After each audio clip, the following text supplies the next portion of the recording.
But this is the first time I've ever heard that there's a need to condemn. And say, yes, but of course they're suffering, but first we need to condemn. Are we out of our minds? Condemning the resistance of the people who are being oppressed and killed, subjected to genocide for 75 years? Are we out of our minds? Are we out of our minds?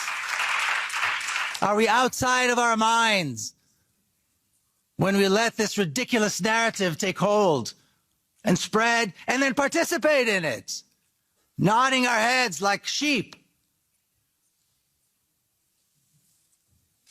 Oh, and by the way, yes, there is a genocide going on and it's terrible. But first we have to condemn the Palestinians who dare to stand up. Palestinians who have shown an ability to sacrifice and amounts of courage that, as far as I can remember, are unprecedented, facing this horrific, horrific oppression.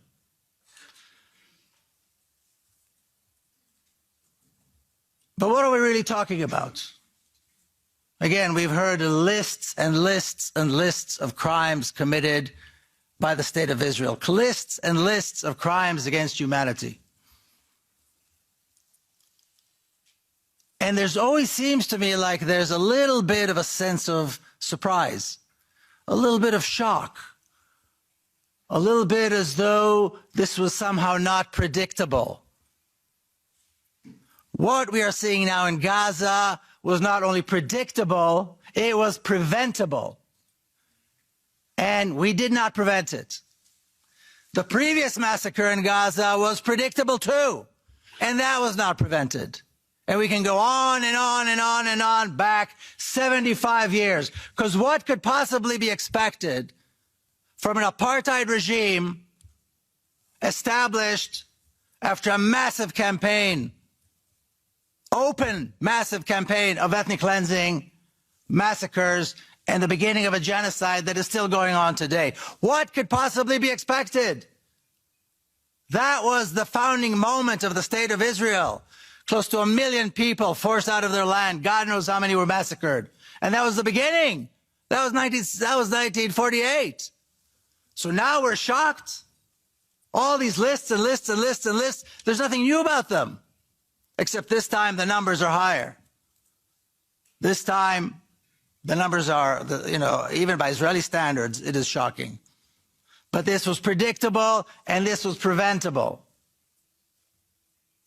And every time something happens, we rise, we protest, we demand, and we forget. Instead of standing there and demanding an end, an absolute end to the oppression and the killing of Palestinians, an end to it.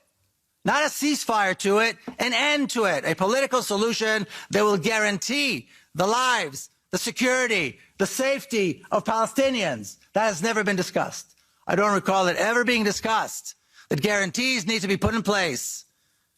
Guarantees need to be put in place for the life and security and the safety of Palestinians, because Palestinians have been living in a state of terror for 75 years. Not just now, but for 75 years living in a state of terror, whether they're in the West Bank, whether they're in the Gaza Strip, whether they're citizens of the State of Israel or so-called citizens.